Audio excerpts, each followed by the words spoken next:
एक छोटा संदेश मैं लूँगा, ज़्यादा नहीं लूँगा। देखते हैं प्रभु हमको कैसे चलाएगा, उसके हिसाब से हम जाएंगे। लूका का सुवार्ता उसका 18वां अध्याय है और उसका हम पढ़ेंगे 38 वर्ष। लूक रचित सुसमाचार उसका 18वां अध्याय है और उसका वचन है 38। लूक चैप्टर 18 और वर्ष 38। तब उसने पुकार के कहा, कैसे ठीक है, तब सबको समझते हैं हिंदी या तमिल पढ़ेंगे तो इफेक्ट आने के लिए। तमिल में आदत है ना, तो इसके लिए मैं सोचता हूँ कि तमिल में पढ़ेंगे, हिंदी में पढ़ेंगे और बाद में तमिल में पढ़ेंगे। तब उसने पुकार के कहा, तब उसने पुकार कर कहा, हे यीशु दाऊद की संतान मुझ पर दया कर। आमीन। तमिल में पढ़ेंगे 1838। முன் நடப்பவர்கள் அவன் பேசாமல் இருக்கும்படி அவனை அதட்டினார்கள். அவனோ தாவீது குமாரனை எனக்கு எலும்பும் என்று மிகவும் அதிகமாக கூறினார். 38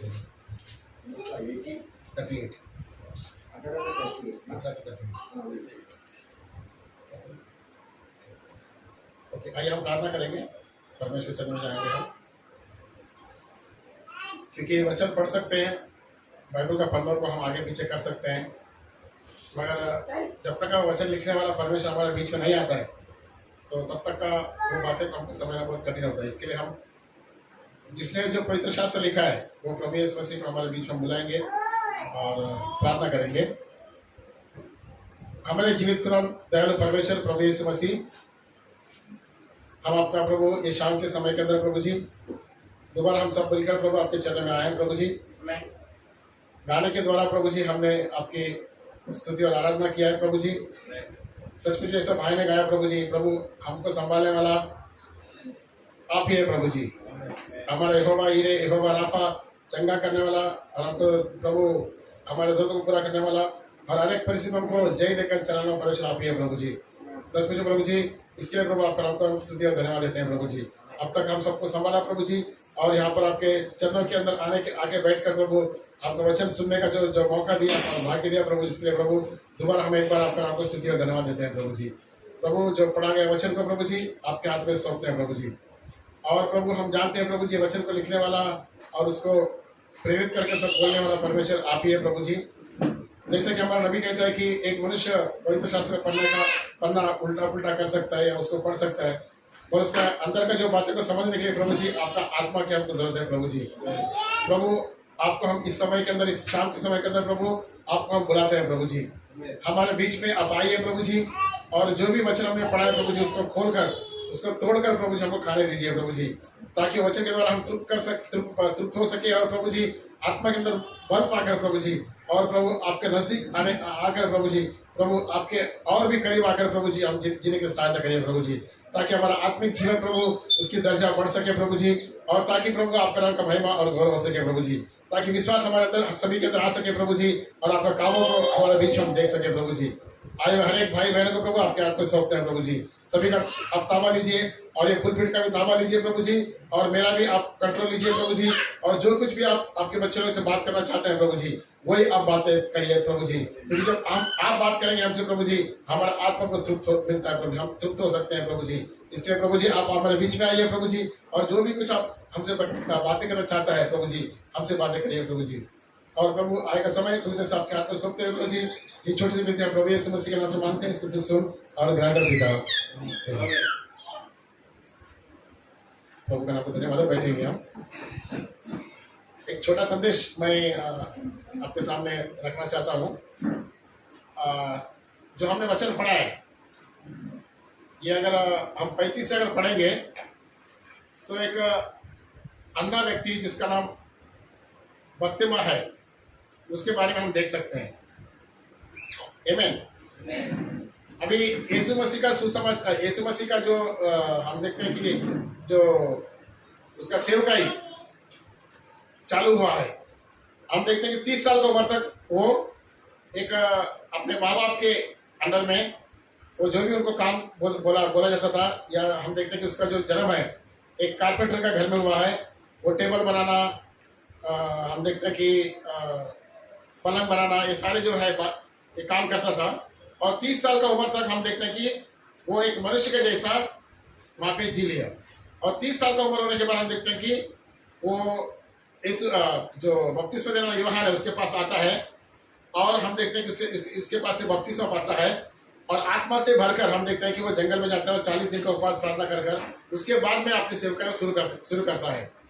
और हम देखते हैं कि उसके सेवकाई के अंदर 3.5 साल का सेवकाई किया है, और 3.5 साल का सेवकाई के अंदर उसने काफी सारा आश्चर्य काम और अद्भुत काम उसने किया है। और उसके आश्चर्य काम और अद्भुत काम के बारे में अगर हम पढ़ेंगे तो ऐसा लिखा गया है कि वचन में पवित्र शास्त्र के अंदर कि उसका अगर लिखा जाएगा तो समुद्र भी पूरा अगर हम इंक बनाएंगे और आकाश को पूरा पेपर बनाएंगे तो उसका जो किया हुआ काम समा नहीं जा सकता अगर के हम वचन में पढ़ते हैं। और सचमुच में इतना बहुत बड़ा सेवकाई यीशु मसीह ने इस दुनिया में एक मनुष्य को रूप धारण करके उसने हमारे बीच में सेवकाई की है। अभी देखिए यहाँ पर हम देखते हैं कि एक बर्तमा करके एक अंधा व्यक्ति है, और उसके बारे में नबी थोड़ा कुछ बातें कहता है, जो बातें मैं आपके सामने पहले रखना चाहता हूँ, उसके बाद हम वचन के अंदर जाएंगे। हम 35 से मैं पढ़ता हूँ, मैं पढ़ता हूँ, देखिए 18 का 35 पढ़ता हूँ। जब वह यरीहो के निकट पहुंचा तो एक अंधा सड़क के किनारे बैठा हुआ भीख मांग रहा था। आमीन। वह भीड़ के चलने की आहट सुनकर पूछने लगा, ये क्या हो रहा है?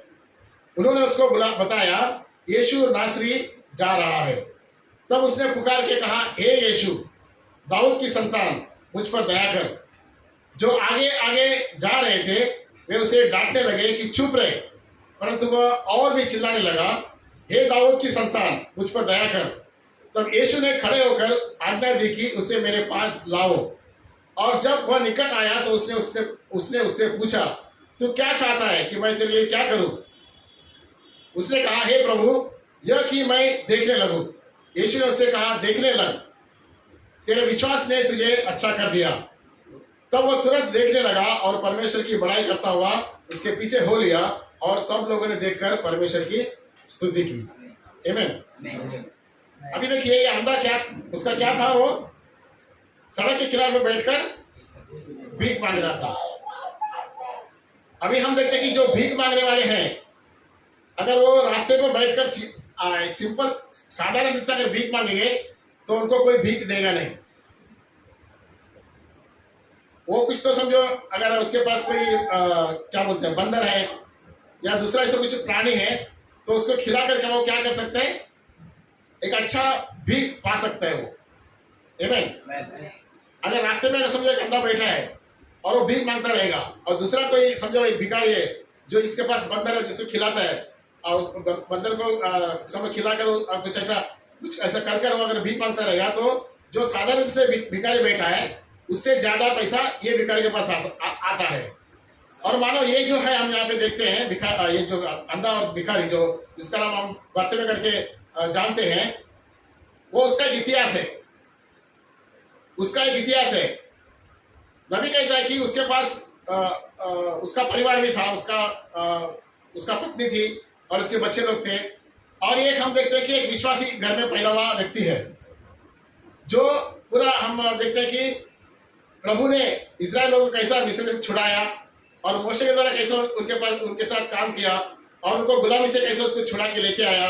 योशुआ के साथ कैसा परमेश्वर ने डील किया, वार्तालाप कर रहा था, और योशुआ के द्वारा हम देखते हैं कि उनको सारे लोगों को कैसा वो देश बांट के दिया। ये सारे बात हम देखते हैं कि उसने वो सुना है, और सभी बातें उसका माँ के पास उसने सुना है, और प्रभु के बारे में वो सारी बातें जानता है, और कितना बड़ा परमेश्वर है, उसके बच्चे लोगों के लिए कितना वो आश्चर्य का अद्भुत काम कर सकता है। ये सारे बातें उसने अपने माँ के पास से सुना है। और अभी क्या है, वो अंधा है, और उसके पास आमदनी करने के लिए कुछ भी दूसरा और चारा नहीं था। और हम देखते हैं कि उसका एक परिवार था, उसके पास एक बेटी थी, उसका एक औरत थी, और हम देखते हैं कि हर दिन वो उसके पास एक दो छोटे हम देखते हैं कि जो पंछियाँ थे जिसको खिलाकर वो भीख मांगता था। और हम देखते हैं कि वो आशा रखा था कि परमेश्वर जिसके बारे में मैंने सुना वो परमेश्वर कहाँ है, उसका वो चिंता करता था। आमीन। अभी एक बार क्या होता है कि उसका जो बेटी है वो बीमार गिर जाती है, और बीमार गिरने के बाद हम देखते हैं कि वो प्रार्थना करते हैं प्रभु को कि अगर मेरी बेटी चंगा होएगा तो मेरे पास दो जो पंछी हैं जिसके द्वारा मैं हर दिन उसको खिलाकर या उनको खिलवा कर मैं अगर मेरा पेट भरता हूँ उसको मैं दूंगा करके, अर्पण करूंगा करके वो प्रभु को एक हम देखते हैं कि क्या मन्नत मांगता है, तो उसकी बेटी ठीक हो जाती है। और हम देखते हैं कि वो उसका जो जैसा ही उसने मन्नत मांगा वो दो पंछी उसके पास जो थे जिसके द्वारा वो उनको खिलाकर उनका खेल करवा कर वो पैसा पेट भरता था, उनको वो अर्पण करता है। और दोबारा एक बार ऐसा होता है कि उसका जो पत्नी है वो भी बीमार गिरती है, और तभी वो कहता है कि अभी उसके पास एक उसको ले जाने के लिए लाने के लिए उसके पास एक हम देखते हैं कि एक मेंढरू था, क्या बोलते हैं उसको हिंदी में, बकरी और दूसरा भेड़। उसके पास एक भेड़ था जो उसको हमेशा वो अंदर था, उसको रास्ता दिखाने के लिए ले जाता था और उस जगह पर बिठाता था और बाद में शाम को उसको लेके आता था। ऐसा उसको मार्ग दिखाने वाला उसके पास एक भेड़ था। और तभी जब उसका पत्नी बीमार हो जाती है तो वो कहता है कि प्रभु से प्रार्थना करता है वापस कि मेरा अगर पत्नी ठीक होगी तो इसको मैं भेंट चढ़ाऊंगा। तो ऐसा करके करने के प्रभु से मन्नत मांगने के बाद हम देखते हैं कि उसका पत्नी ठीक हो जाती है, और जैसा उसने मन्नत मांगा है उसी तरह से वो हम देखते हैं कि भेड़ को अर्पण करने के लिए ले जाता है। ले जाने के बाद वहां पे हम देखते हैं कि जो वहां पे याजक है वो उसको देख के बोलते हैं तेरा तुझे ले जाने वाला हर दिन और लेके आने वाला तेरा एक अच्छा सहायक है, तू इसको क्यों अर्पण करता है? तो ऐसा अर्पण मत कर क्योंकि तेरा फिर आने जाना मुश्किल हो जाएगा और तू भीख नहीं मांग सकेगा और तेरे को बहुत प्रॉब्लम हो जाएगा और तेरा जीवन और भी कठिन परिस्थिति में जाएगा करके वो हम देखते हैं याजक जो है वो बोलता है। तो याजक बोलने के बाद वो कहता है कि नहीं प्रभु से मैंने मन्नत मांगा है, ये मुझे प्रभु को अर्पण करना ही है। तो याजक बोलता है कि ठीक है उसको मत करना, मैं तुझे और पैसा देता हूँ, दूसरा एक मेंढरू को लेके आना, ठीक है, दूसरा एक मेमने को लेके आना और उसके बदले में इसको अर्पण करना करके वो बोलता है। तो जो वो जो अंधा है जो बर्तन में बोलते हैं कि नहीं मैं परमेश्वर को जो मेरा ये है उसको ही अर्पण करना है करके वो कहता है, और वो हम देखते हैं वहाँ पे अर्पण कर देता है। और अभी उसका जीवन में बहुत सारा कठिनाई आ गई है, अभी उसको हर दिन जाने का और आने का भी तकलीफ, और उसको जो भीख मांगना है वो भी समझो अभी भीख नहीं उसको अच्छा नहीं आ रहा है। अभी उसका घर में खाने पीने का भी बहुत क्या हुआ बहुत हालत हो रहा है और उसके घर में बहुत सारा तकलीफ और संकट आ रहा है। मगर उसने जो अपने माँ के पास से सुना प्रभु के बारे में, वो कैसा महान आश्चर्य काम करने वाला परमेश्वर है, वो कितना महान परमेश्वर है, वो अपने लोगों को तकलीफ में से कैसा उनको छुड़ाता है, ये सारी बातें उसने सुना है। तो उसका वो मनन कर रहा था और मनन करके अपना जो हालत के बारे में प्रभु के सामने प्रार्थना कर रहा था। आमीन। ये सारे बातों को लेकर देखिए अभी उसका घर में बहुत परिस्थिति बेकार है, उसको जितना पहले दान आता था उतना अभी दान नहीं आ रहा है। और हम देखते हैं कि उसके पास जो दो पंछी को खिलाकर जो अच्छी तरह से भीख उसको आता था वो भी नहीं है। अभी उसको रास्ते में ले जाने वाला और लेके आने वाला जो उसके पास जो मेंढरू था वो भी अभी उसके पास नहीं है। अभी ये सारा परिस्थिति में वो जा रहा है, मगर उसका विश्वास है प्रभु के ऊपर, और उसने जो उसके माँ के पास से जो भी वचन सुना है उसके ऊपर उसको विश्वास है। और यहोवा परमेश्वर जो मोशे के साथ था, जो अब्राहम के साथ था, और जो हम देखते हैं कि योशुआ के साथ था और सारे लोगों के साथ था और दाऊद के साथ था, ये सारे बातें उसने वो जुनानी में जो भी उनका काम हुआ था वो सारे बातों के बारे में वो सुना था। तो इसके लिए हम देखते हैं कि वचन लिखा है कि जो हम वचन सुनते हैं ना वो वचन कहीं तो हमारे दिल में जाके बैठता है और समय आने पर वो वचन हमको याद आता है, और वो वचन याद आने के बाद हम देखते हैं कि हमारा विश्वास क्या होता है, बढ़ता है। आमीन। ये सारे बातें उसने सुना है और अभी उसका जीवन में एक ऐसा स्थिति है, बहुत गंभीर स्थिति है। उसका परिवार में उसका बेटी है और औरत है और कुछ खाने के लिए नहीं है, ज्यादा पैसा मिलता नहीं है, कैसा तो बहुत तकलीफ से और दुख में वो अपना क्या जीवन को गुजार रहा है। आमीन। अभी ये इस दिन हम देखते हैं कि वो उसको सुबह उठने के लिए बहुत थोड़ा लेट हुआ था, तो लेट उठा और लेट पहुंच गया अपने जो जगह के ऊपर जहाँ पे वो भीख मांगता था। और हम देखते हैं कि देखिए यरीहो के निकट पहुंचा तो अंधा सड़क के किनारे बैठा हुआ भीख मांग रहा था। अब ये यरीहो जो जगह है उसके बारे में वो जानता है, वहां पे प्रभु ने कैसा महान अद्भुत काम, आश्चर्य काम किया है, और यरीहो को कैसा लोगों ने यहोशुआ के लीडरशिप के अंदर, यहोशुआ के अगुवा के अंदर वो कैसा उन्होंने, समझो अभी जब उन लोग लाल समुद्र पार कर रहे थे तो हम देखते कि मोशे ने क्या किया, अपना लकड़ी ऊंचा उठाया तो समुद्र 2 बार हो गया। आमीन। मोशे जब उनको इस्राएल लोगों को चला के लेके आता है मिस्र देश से, तो मिस्र देश से लेके तो आया, अभी बाहर मिस्र से बाहर आ गए, अभी उनको आगे बढ़ना है। आगे जाते समय क्या हुआ, उनको लाल समुद्र है वहां पे, और पीछे हम देखते हैं कि फरो का सेना जो है उसके पीछे उनके पीछे दौड़ दौड़ के आता है, और यहाँ पे भी पहाड़ है और यहाँ पे भी पहाड़ है।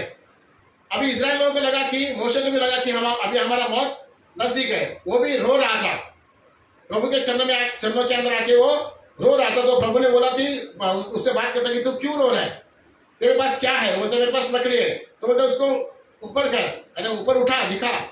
तो जब मोशे ऐसा करने के बाद हम देखते हैं कि वहां पे लाल समुद्र, जो कभी भी मनुष्य ने, कोई भी व्यक्ति, इंसान ने अपने दिल में सोचा भी नहीं था, ऐसा जो काम प्रभु ने वहां उनके लिए किया था, वो लाल समुद्र क्या हो गया, 2 भाग हो गया, और उसके अंदर से एक रास्ता, जो सूखा हुआ रास्ता प्रभु ने बनाया, और वो रास्ते के अंदर से सारे लोग, जो इस्राएल लोग हैं, वो निकल गए। सारे लोग, इस्राएल लोग निकलने के बाद हम देखते हैं कि जो मिस्र का सेना भी जो उनके पीछे आ रहा था, वो क्या हुआ, उसके अंदर जाने के लिए देखा, और जब मिस्र का सेना उसके अंदर गया, और जब इस्राएल लोग बाहर पूरी तरह से नदी पार करने के बाद, लाल समुद्र पार करने के बाद, वो प्रभु उसको वापस दोबारा एक साथ कर देता है। तभी उसके अंदर क्या होता है, जो फारो का जो सेना जो है वो क्या होता है, डूब के मर जाता है। आमीन। अभी इस्राएल लोगों को यीशु मसीह प्रभु जब उनको मोशे के द्वारा लेके आता है, तभी जो लाल समुद्र पार करते समय उनको प्रभु ने वहां पे मार्ग कर दिया। मतलब यहाँ पे जो यहोशुआ का सेवकाई आने के बाद, अभी मोशे तो चला गया, और मोशे के बाद हम देखते हैं सेवकाई के अंदर यहोशुआ आ गया। अभी यहोशुआ के पास सेवकाई आने के बाद, अभी यहोशुआ, अभी उनको क्या करना है, वो जो यरीहो को पार करना है। यरीहो का मतलब है दूसरा, उसका मतलब है कि एक मृत्यु सागर। अभी यरीहो को पार करना है,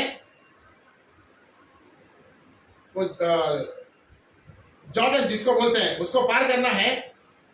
तो हम देखते हैं कि यहोशुआ क्या करता है, तभी जैसा मूसा ने रोया वैसा वहां पे रोता नहीं है वो। आमीन। उसको प्रभु ने एक प्लान बताया।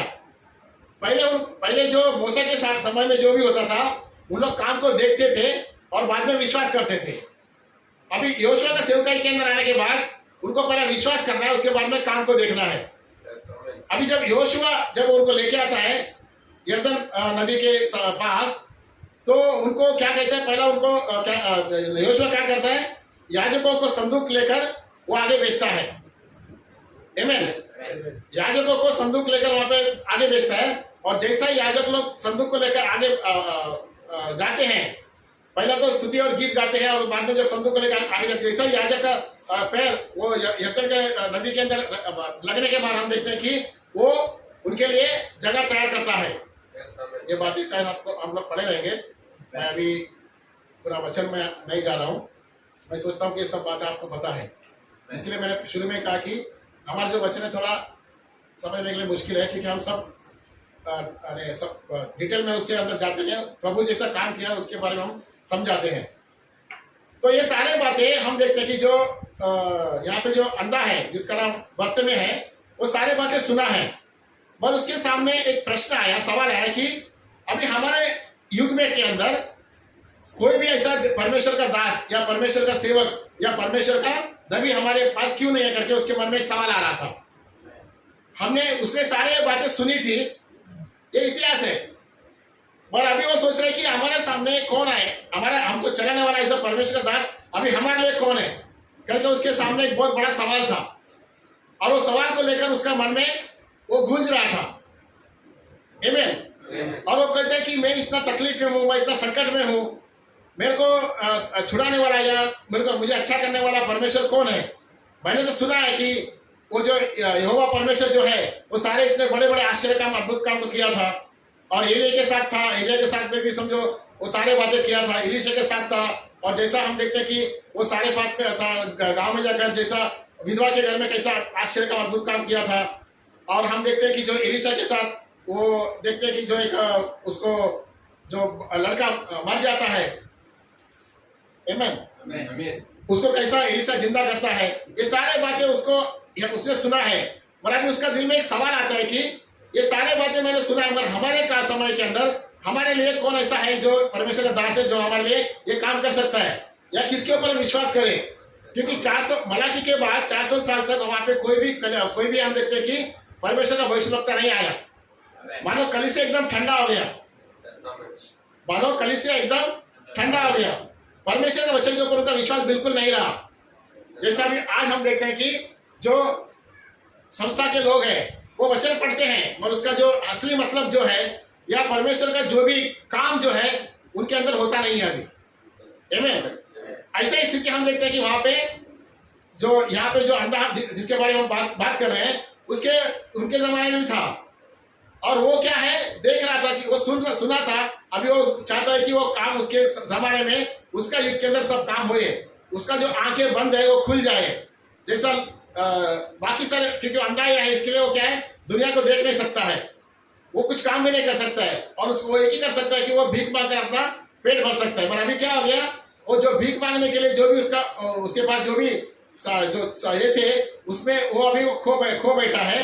पर उसने परमेश्वर से जो भी कुछ प्रतिज्ञा किया था या जो भी मन्नत मांगी थी उसको उसने पूरा किया। आमीन। वो संकट तक उसको मालूम था कि अगर मेरा ये जो भेड़ है उसको मैं अगर अर्पण करूंगा तो मुझे ले जाने वाला और लेके आने वाला कोई भी नहीं, उसको पता है। फिर भी वो क्या है, वो परमेश्वर से उसने मन्नत किया, इसलिए हम देखते हैं कि उसने वो परमेश्वर को अर्पण किया। आगे उससे कहता है कि मैं पैसा देता हूँ, दूसरा भेड़ को लेके आ और इसके बदले उसको हम अर्पण करेंगे। बोलते नहीं, परमेश्वर को मैंने यही भेड़ देने वाला है, देने के लिए कहा है, मन्नत मांगी और मैं इसको परमेश्वर मुझे यही देना है। वो जाके बोलते हैं कि अरे तू देगा तो तेरे लिए बहुत तकलीफ होगा। वो बोलते चलेगा, मुझे कोई प्रॉब्लम नहीं है, तकलीफ है तो मैं सही दूंगा करके वो कहता है। तो ये जो मन की बातें है ना परमेश्वर देखता है। आमीन। अपना दिल में जो भी बात है, जब हमको दुख और संकट आता है तभी हमारी सच्ची फर्क होती है। हमको जब जीवन के अंदर एक आसानी से हम जीवन जीते हैं तो तभी हमको कुछ भी परमेश्वर का सामर्थ्य क्या है उसका अनुभव हमारे जीवन में नहीं आता है। बस जब हम ऐसे संकट के अंदर जाते हैं, ऐसा हालातों में परिस्थिति में हम जाते हैं, तभी हमारे अंदर क्या आता है, एक व्याकुलता आ जाती है। व्याकुलता कभी आती है जब वचन पढ़ेंगे और हमको लगता है कि ये वचन में तो हमने ऐसा पढ़ा है, और वचन निकले परमेश्वर हमारे पास अभी है क्या नहीं है। उसके लिए हम क्या करते हैं, प्यासा होते हैं। जब हमारे दिल के अंदर ऐसा प्यास होता जब आता है तो तभी परमेश्वर वहां सीन के अंदर आके वहां पे काम करता है। आमीन। परमेश्वर हमेशा अपना वचन पूरा करता ही है, और उसके लिए क्या है, वो विश्वास की जरूरत है हमको। आमीन। क्योंकि जब वो विश्वास का स्तर अपना आ जाएगा तो वहां पे वो काम हो जाएगा, और जब वो विश्वास का स्तर आता रहेगा तो तब वहां पे काम होना ही है। क्योंकि परमेश्वर कभी नहीं बदलता है, परमेश्वर अपना वचन को कभी नहीं बदलता है। ये बात आप ध्यान में बिल्कुल रखिए, क्योंकि हालात कैसा भी हो परमेश्वर का वचन हमेशा वो हर एक हालात में पूरा करने के लिए वो योग्य है। इतना है कि विश्वास के द्वारा हमको वो प्राप्त करना है।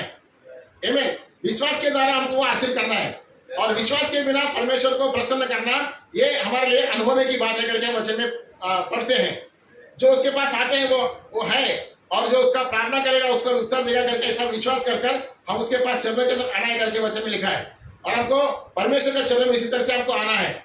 अभी यहाँ हम देखते हैं कि जो भिखारी है, जो वर्तमान करके वो जो भिखारी है, जो अंधा है, वो उसका जीवन के अंदर हम देखते हैं कि बहुत सन्नाटा है, बहुत तकलीफ है, उसके घर में खाने के लिए खाना भी नहीं है, और हम देखते हैं कि उसका हालत बहुत बेकार है। तभी ये सारे जो विचार जो परमेश्वर काम जो परमेश्वर ने किया था जुना नियम में, वो सारे बातों को वो दोहरा रहा है अपने जीवन के अंदर, और कह रहा है कि ऐसा कोई परमेश्वर है क्या, अभी कोई है क्या जिसके द्वारा जिसके पास मैं जाकर मेरा जो भी कुछ परिस्थिति है उसको मैं सुधार सकूं। ऐसा करके उसका मन में एक विचार आ रहा था। और हम देखते हैं कि वहां पे वो यरीहो की किनारे के सड़क के किनारे बैठा था और भीख मांगने लगा, और वो नबी कहता है कि उस दिन उसको सुबह उठने में देरी हो गई और वो देर से चला गया भीख मांगने के लिए, तो उसके झोले में कुछ भी आया नहीं। क्योंकि हम देखते हैं कि भिखारी जो लोग जो है वो सुबह उनको सुबह उठकर जल्दी जाएगा तो उनको अच्छा उनको भीख मिलता है। पर यहाँ पे उस दिन वो थोड़ा उसको उठने में देरी हो गया और वो देरी से पहुंचा और वहाँ पे हम देखते हैं कि भीख मांगने लगा और सूरज हम ऐसा ऊपर आया और बहुत धूप भी लग रहा था और उस हालात में भी वो भीख मांग रहा था। आमीन। और वहाँ पे लोग आ रहे थे, बड़े बड़े फारसी आ रहे थे, बड़े बड़े लोग, अच्छे अच्छे लोग आ रहे थे, उनके सामने जा रहा था, मेरा हालत ऐसा है, मुझे कुछ तो भीख दो करके वो सबसे भीख मांग रहा था और उसकी जो दशा थी बहुत दयनीय थी। आमीन। तो तभी हम देखते हैं कि वहां पर यीशु मसीह आता है। देखिए 36 पढ़ता हूं, वह भीड़ के चलने की आहट सुनकर, अभी हम देखते हैं यीशु मसीह जो अच्छा आश्चर्य का अद्भुत काम कर रहे थे उसके आगे पीछे बहुत सारा भीड़ थी। जब वो अंधों को आगे दे रहा था, लंगड़ों को पैर दे रहा था और बीमारियों को चंगा कर रहा था, शैतान से पीड़ित लोगों को उनको शैतान से छुड़ा रहा था, ये सारे आश्चर्य काम अद्भुत काम जब वो कर रहा था तो बहुत सारी भीड़ यीशु मसीह के पीछे हो रही हमेशा होती थी, यीशु मसीह के आगे पीछे। और हम देखते हैं कि वह भीड़ के चलने की आहट सुनकर, वहां पे उसने सुना कि कोई तो बहुत बड़ा भीड़ आ रहा है और उसने पूछा कि ये क्या हो रहा है। उन्होंने उसको बताया यीशु नासरी जा रहा है। आमीन। इसने यीशु मसीह के बारे में भी सुना था, यीशु मसीह के बारे में भी सुना था, वो कैसा उसने वो आश्चर्य का अद्भुत काम किया, कैसे वो लंगड़े को पैर दे रहा है, अंधों को आंखें दे रहा है और जो बीमारियों को चंगा करने के साथ सारे बातें उसने यीशु के बारे में सुना था। अभी देखिए उसका जीवन के अंदर अभी एक ही मौका है, वो एक ही मौका है उसके पास आया है, उसके द्वारा वो अच्छा हो सकता है या फिर उससे बदतर उसका हालत हो सकता है। उसको आंख देने वाला, उसका परिस्थिति को सुधारने वाला, उसको चंगा करने वाला एक परमेश्वर उसके पीछे उसके पास आ रहा है। आमीन। अभी इसके अंदर वो क्या है, अभी जो उसका जो मन की जो बातें हैं या वो मन की उत्सुकता बढ़ जाती है और वो सोचने लगा कि अभी मेरे लिए यही एक मौका है और उसके लिए आखिरी मौका है करके उसको समझ गया। वो भीड़ के चलने की आहट सुनकर पूछने लगा कि ये क्या हो रहा है। उन्होंने उसको बताया यीशु नासरी जा रहा है। आमीन। तब उसने पुकार के कहा, देखिए 38 वचन, तब उसने पुकार के कहा, हे यीशु दाऊद की संतान मुझ पर दया कर। आमीन। हमारे हर एक परिस्थिति के अंदर हमको ये प्रार्थना करना है। आमीन। हे यीशु दाऊद के संतान मुझ पर दया कर, क्योंकि वो यहूदी था, इसके लिए वो दाऊद का संतान करके उसको पुकार सकता था। आमीन। उनको वो दाऊद का संतान बनकर आकर उनको छुड़ाने के लिए यीशु मसीह आया था वहां पे, तो वो सही तरीके से यीशु मसीह को उसने पुकारा। आमीन। हम दूसरे का एग्जाम्पल देखेंगे तो एक जगह पे हम देखते हैं कि जो एक औरत रहती है जिसका हम देखते हैं कि वो बेटा ठीक नहीं रहता है, वो अन्य स्त्री होती है, वो यहूदी नहीं होती है, तो वो अपना बच्चे को यीशु मसीह पास लेके आता है और बोलता है कि इसको चंगा कर। तो यीशु मसीह कहता है कि ये जो बच्चे का जो रोटी है मैं कुत्ते को दे नहीं सकता हूं, जानते हैं ना वो। क्योंकि वो एक अन्य स्त्री थी, वो यहूदी नहीं थी, वो दाऊद का संतान करके उसको यीशु मसीह को पुकारने का हक नहीं था वहां पे। तो यीशु मसीह कहता है कि जो बच्चे लोगों का रोटी, क्योंकि यीशु मसीह किसके लिए आया है, यहूदी लोगों के लिए आया है, अन्य लोगों के लिए नहीं आया था वो। आमीन। यहूदी लोगों के लिए आया। तो यहाँ पे अभी हम देखते हैं बर्सलेस जो है वो यहूदी था और वो क्या कहता है, ये दाऊद के संतान मुझ पर दया कर। जो आगे आगे जा रहे थे वे उसे डांटने लगे और वो उसे डांटने लगे कि वो चुप रहे। देखिए बहुत सारे भीड़ आ रही थी और ये जो अंधा है वो क्या कर रहा था, यीशु मसीह को पुकार रहा था, ये यीशु दाऊद के संतान मुझ पर दया कर, क्योंकि उसको मालूम है यीशु मसीह जो परमेश्वर है उसको आंख दे सकता है। उसका जो भी हालत, जो परिस्थिति है, उसका जो परिवार की परिस्थिति है, उसका जो आर्थिक परिस्थिति है, उसका जो भी तकलीफ संकट है उसको दूर कर सकता है करके वहां पे वो जान लिया था। और जितना लोगों ने उसको चुप रहने के लिए करने के लिए कोशिश कर रहे थे, उससे ज्यादा बढ़कर यीशु मसीह को पुकार रहा था। और आज हमारे जीवन में अगर हमको संकट है, तकलीफ है, तो हमको व्यक्तिगत रूप से हमारे कमरे में जाकर यीशु मसीह को उतना जोर से पुकारना है। आमीन। जितना हम उसको ज्यादा पुकारेंगे, जितना व्याकुलता से हम उसको पुकारेंगे, उतना हमारे नजदीक समीप वो आने वाला है और आकर हमारे जो भी समस्या को हल कर सकते हैं।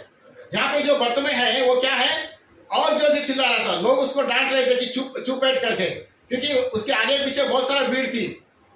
मगर उसका जो पुकार है यीशु मसीह को वहां पे ठहराया, यीशु मसीह को रोकने के लिए वहां पे उसको मजबूर किया। आमीन। जो आगे आगे जा रहे थे वे उसे डांटने लगे कि चुप रहे, परंतु वह और भी चिल्लाने लगा, हे दाऊद की संतान मुझ पर दया कर।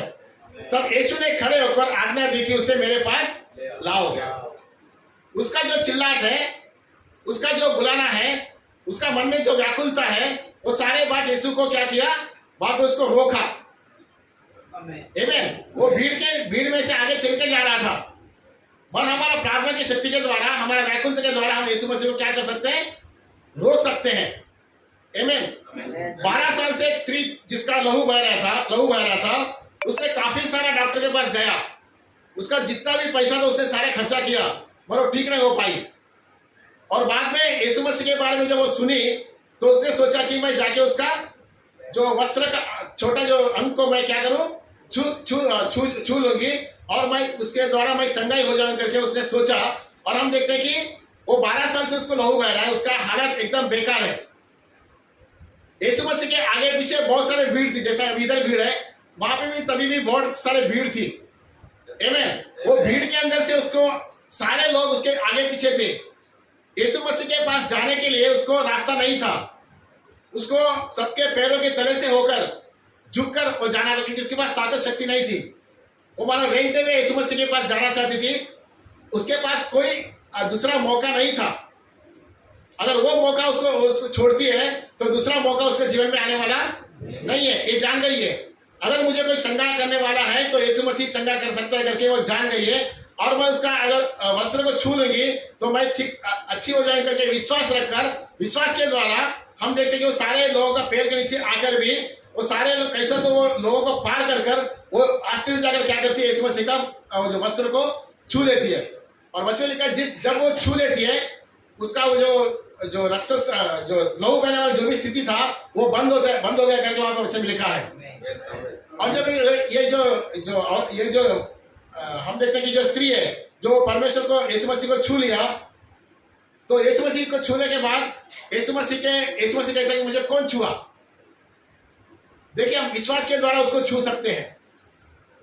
और ये बातें नबी का सेवकाई के अंदर परमेश्वर ने साबित भी किया है। आमीन।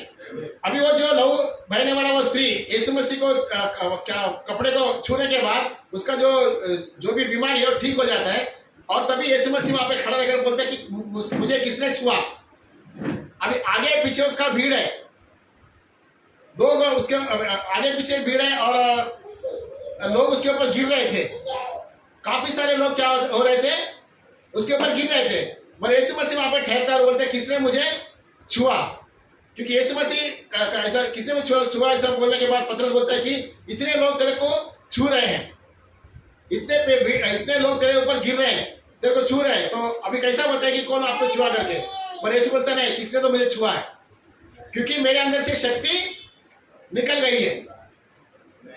आमीन। वो जो लहू बहने वाला वो जो स्त्री जो हमारा जो बहन है, उसका विश्वास इतना था कि अगर मैं उसका वस्त्र को अगर छू लूंगी तो मैं चंगा हो जाऊंगी। ये विश्वास लेकर वो आया, वो यीशु मसीह के पास आई और यीशु मसीह का वस्त्र को छुआ, तभी तुरंत उसका जो बीमारी है ठीक हो गया। और यीशु मसीह कहता है कि मेरे अंदर से सामर्थ्य निकल गया, क्योंकि यीशु मसीह के अंदर सामर्थ्य निकालने के लिए उसका विश्वास इतना बड़ा था। वो विश्वास के द्वारा यीशु मसीह का सामर्थ्य को वो खींच पाई अपनी तरफ, खींच कर अपना जो बीमारी था उसको चंगा कर पाई। और ठीक उसी तरह से हम यहाँ पे देखते हैं कि जो यहाँ पे जो बर्तमय करके जो अंधा है, वो भी उसके जीवन में भी एक आखिरी मौका था। अगर वो मौका उसके पास से छूट जाएगा, उसको पता है कि आगे मुझे आंख मिलेगा या फिर मैं अच्छा हो सकता हूँ, इसकी आशा नहीं थी। तो इसके लिए वो और भी चिल्ला रहा था। और इसका जो चिल्लाहट है, इसका जो मन का जो प्रार्थना है, जिस ढंग से वो चिल्ला रहा था, वो क्या उसके द्वारा क्या हुआ, यीशु मसीह को वहां पे ठहरना पड़ा। और ठहर के वहां पे यीशु मसीह उसको कहता है कि उसको बुलाओ, ले आओ करके। जब उसको लेके आते हैं तो वहां पे उसको लेके आने के बाद यीशु मसीह से पूछता है कि तब यीशु ने खड़े होकर आज्ञा दी कि उसको मेरे पास ले आओ। और जब वो निकट आया तो उसने उससे पूछा, तू क्या चाहता है कि मेरे लिए मैं तेरे लिए करूं? उसने कहा, हे प्रभु, यह कि मैं देखने लगूं। आमेन। वो क्या बोलता है कि यीशु मसीह कहता है कि मैं तेरे लिए क्या करूं? यीशु मसीह उसको सवाल करते हैं कि मैं तेरे लिए क्या करूं? वो कहता है कि मुझे मेरे आंखों को दे। और यीशु मसीह क्या कहता है? उसने कहा, हे प्रभु, यह कि मैं देखने लगूं। यीशु ने उससे कहा, देखने लग, तेरे विश्वास ने तुझे अच्छा कर दिया। आमीन। क्या कहा? तेरे विश्वास ने तुझे अच्छा कर दिया। यीशु मसीह ऐसा नहीं कहा कि मैंने तुझे चंगा किया। कभी भी यीशु मसीह ऐसा नहीं कहा कि मैं तुझे चंगा किया करके। किसी भी वचन में आप ऐसा नहीं दे सकते। हमेशा यीशु मसीह ऐसा कहता है कि तेरे विश्वास ने तेरे को चंगा किया। वो लहू बहने वाला स्त्री भी को भी प्रभु ने ऐसे ही कहा कि तेरे विश्वास की तरफ से चंगा हो गई है। विश्वास के द्वारा हम यीशु मसीह को रोक सकते हैं। यीशु मसीह के अंदर का सामर्थ्य को हम खींच सकते हैं। ये कब हो सकता है? विश्वास के द्वारा ही। जब हमको व्याकुलता हमारे जीवन के अंदर आती है तो तभी व्याकुलता के द्वारा हम प्रार्थना करेंगे, विश्वास से प्रार्थना करेंगे, तो हम हमारे जो भी हमारी परिस्थिति है यीशु मसीह के सामने जब हम रखेंगे तो हमारा हर परिस्थिति को हल करने वाला, हर परिस्थिति को चलाने वाला हमारा परमेश्वर है। भले हमारा परिवार का समस्या हो, हमारा बच्चे का समस्या हो, हमारा आर्थिक समस्या हो, या कोई भी प्रकार का समस्या हो, हमारा औरत का समस्या हो या मर्द का समस्या हो, जो भी हमारा बच्चों का समस्या, जो भी समस्या है, जो भी हमको प्रभु में आगे बढ़ने के लिए रोकता है, ये सारे समस्या को लेकर हम प्रभु के पास जा सकते हैं। मगर उसमें पहला क्या होना चाहिए? हमारे दिल में एक तमन्ना होना चाहिए, हमारे दिल में एक आशा होना चाहिए कि मुझे प्रभु के साथ बात करना है। ये जो मेरी स्थिति है, प्रभु ही मेरे को ये सारी स्थितियों में से मुझे बाहर निकाल सकता है करके हमको एक आशा या विश्वास होना चाहिए। और वही विश्वास के द्वारा अगर हम जब प्रार्थना करेंगे तो प्रभु हमारा विश्वास को देखकर हमको विश्वास के द्वारा हमको उत्तर देने वाला परमेश्वर है। आमीन। क्योंकि परमेश्वर हमारे विश्वास को देखता है। वो हमारे विश्वास के द्वारा ही हमारे जीवन में काम करता है। हम प्रार्थना करेंगे और विश्वास नहीं करेंगे तो हमारे जीवन में उसका कोई मतलब नहीं है। हम यहाँ पे कलीसिया के अंदर आएंगे और विश्वास के बिना आएंगे तो हमारा आना और जाना वो कोई फायदेमंद की हमारे लिए कोई फायदेमंद की बात नहीं रहता। जैसे मैंने बताया कि हम जब परमेश्वर के भवन में आते हैं तो एक आशा रखकर आना चाहिए। कौन सी आशा? कि प्रभु हमसे बातें करेगा, प्रभु से हम एक सहवास करेंगे, उसके साथ हम वार्तालाप करेंगे, प्रभु की वाणी हम सुनेंगे और प्रभु का वचन के द्वारा हमको उन्नति पाएंगे करके हम जब आएंगे और जो भी हमारी समस्या है वो समस्या का हल होएगा करके हम प्रभु के चरणों में जब विश्वास लेकर आएंगे, आशा लेकर आएंगे, तो तभी हम देखते हैं कि परमेश्वर हमारे बीच में उतरकर काम करने वाला है। आमीन। तो ये बातें जो है, हम जो भी कुछ हमारे जीवन के अंदर है, सारे हमारे जीवन का जो भी परिस्थिति है, वो सारे परिस्थिति के ऊपर हम क्या कर सकते हैं? विजय पा सकते हैं। आमीन। अब यहाँ पे जो अंधा था, वो जो भी उसका इतिहास है प्रभु जानता है। आमीन। उसने कैसा उसका भेड़ को बेच दिया है, उसके 2 पंछी थे, कैसा उसने उसको बेच दिया है, और प्रभु के विषय के अंदर वो कैसा विश्वास योग्य है, ये सारे बातें प्रभु ने वो देखा। आमीन। और उसका पुकार जब उसने पुकारा तो वो पुकार को छोड़कर वो आगे बढ़ नहीं सका। आमीन। वो पुकार को छोड़कर वो आगे बढ़ नहीं सका। तो हम देखते हैं कि ये जो सारे बातें हैं हमको सीखने को मिलता है। यीशु मसीह को हम पुकारेंगे तो वो हमारा पुकार को सुनकर हमको उत्तर देगा परमेश्वर। इसलिए वचन में कहा कि मांगो तो तुम्हें दिया जाएगा, ढूंढो तो तुम पाओगे, खटखटाओ तो तुम्हें खोला जाएगा। ये वचन हमारे लिए दिया गया है। और हम देखते हैं कि जो नबी का जो हमारे समय के अंदर जो नबी हमारे लिए भेजा गया था, वो हर एक जो मीटिंग के बाद वो बीमारी लोगों के लिए प्रार्थना करता था। और हम देखते हैं कि वो जो बीमारी लोग प्रार्थना करने के पहले वो हर एक को वो जो प्रेयर कार्ड देता था। और प्रेयर कार्ड मानो 50 प्रेयर कार्ड, 100 प्रेयर कार्ड देते थे।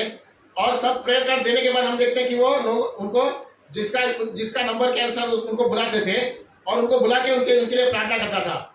उनके लिए प्रार्थना नहीं करता था, बल्कि उनका जो भी जीवन का बातें जो भी है वो सारे बातें बताता था। और हम देखते हैं कि वो प्रेयर के अंदर लाइन में प्रेयर कर रहा है और अचानक उसका जो अटेंशन जो है वो दूसरे के ओर लग जाता है। जो सभा के अंदर बैठे हुए लोग हैं, क्योंकि परमेश्वर का आत्मा के द्वारा वो सारे बातें उसको बताया जाता है।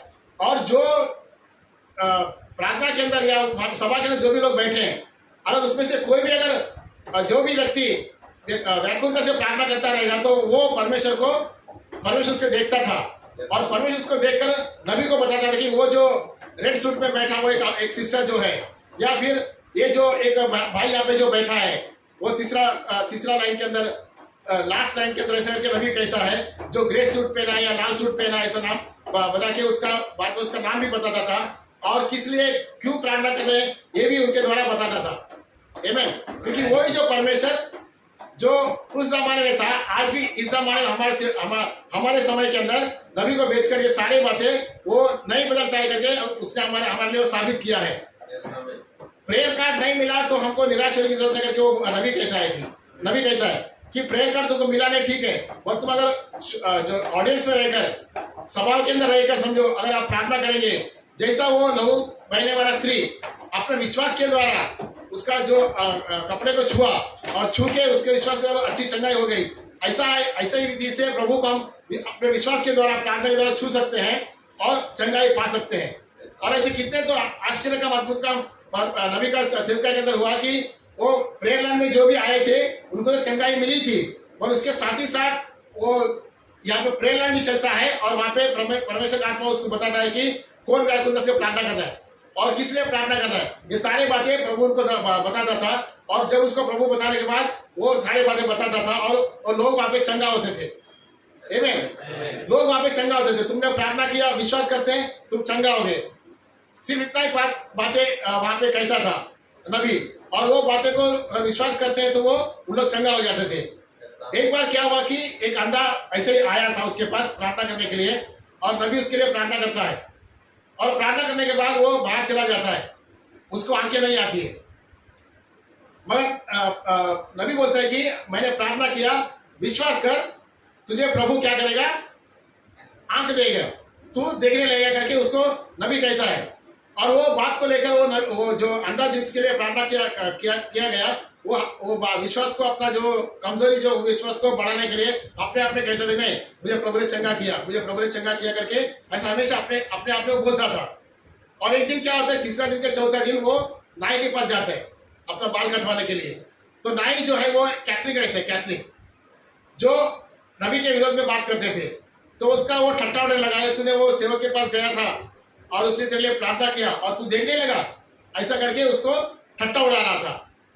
और वो अंधा जो जिसके लिए प्रार्थना किया गया था, वो बोलते नहीं प्रभु ने मुझे चंगा किया करके वो प्रभु का नाम का स्तुति करने लगा और उसके बारे में गवाही देने लगा। तो अचानक वो उसको आंखें आ गया।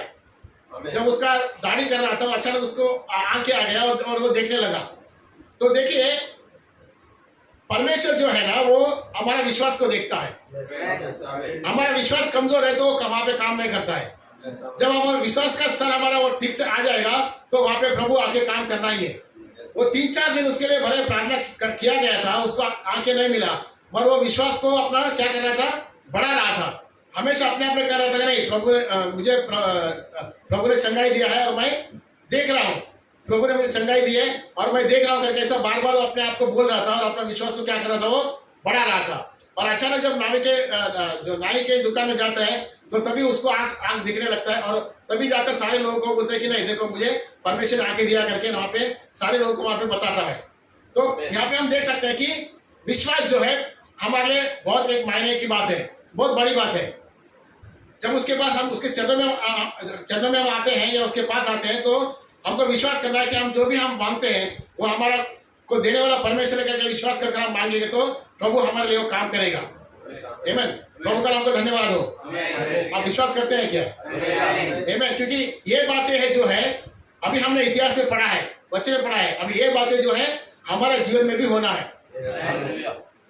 क्योंकि इतिहास में जो परमेश्वर है उसकी हम तो पूजा करते हैं, पर वो वर्तमान में भी वो परमेश्वर है, वो इतिहास का परमेश्वर नहीं है। यीशु मसीह के साथ था या फिर सारे जो अपने सेवक लोग के साथ था, उसने काम किया है और हमारे समय के अंदर हमारे नबी के साथ काम किया। हम वो बातें को अभी दोहरा रहे हैं, पर अभी हमारा क्या है? क्या हमारे बीच में काम नहीं हो सकता है क्या? बिल्कुल हो सकता है, क्योंकि प्रभु हमारा कभी भी नहीं बदलता है। प्रभु हमारा कभी भी नहीं बदल, जैसा कि मैंने सुबह बताया कि लेपालकपन के लिए प्रभु ने हमको बुलाया है, अडॉप्शन के लिए प्रभु ने हमको बुलाया है। अडॉप्शन का मतलब क्या है? वही जो स्थान है जो हमको परमेश्वर देना चाहता है। आमीन।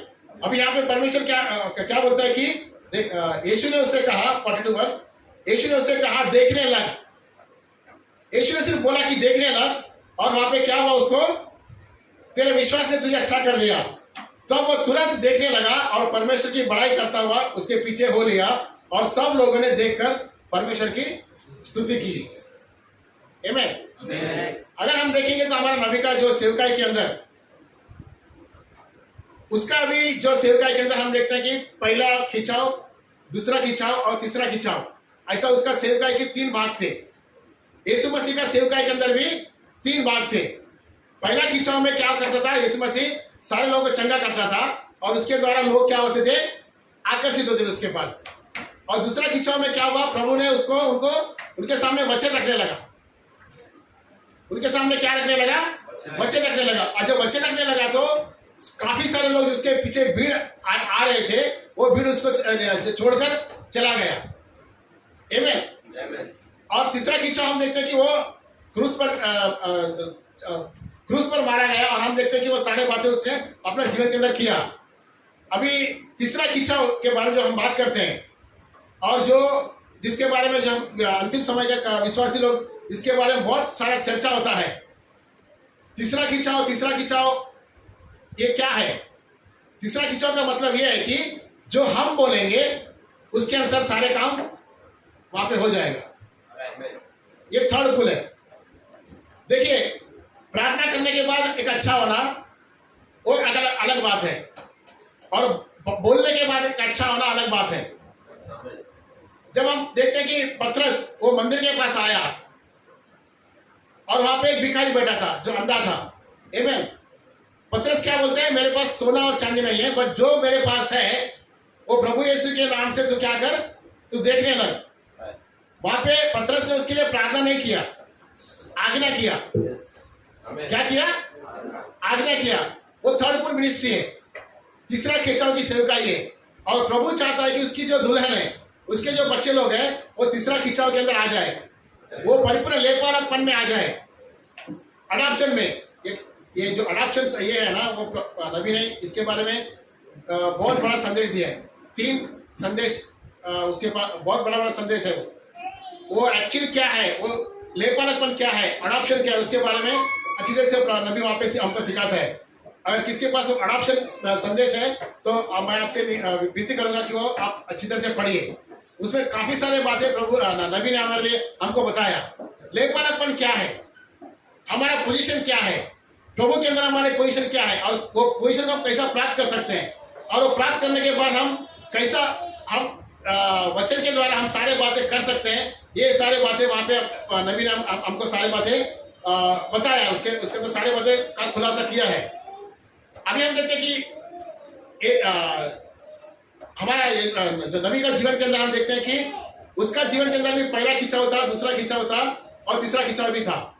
पहला खिंचाव में क्या है, वो लोगों का हाथ देखकर उनका बीमारी क्या है वो बताता था, और दूसरा खिंचाव में क्या है, उनका मन के अंदर का जो बात है, वो क्या सोच रहे हैं उसको पकड़ सकता था, और बॉडी पूरा स्कैन करके उनके बारे में वो बताता था। उसका वो दूसरा खिंचाव है। और तीसरा खिंचाव में अब क्या नबी क्या देखते हैं, वो अधोलोक से आया है क्या, स्वर्ग से आया है, ये सारे बातें प्रभु उनको बताता था।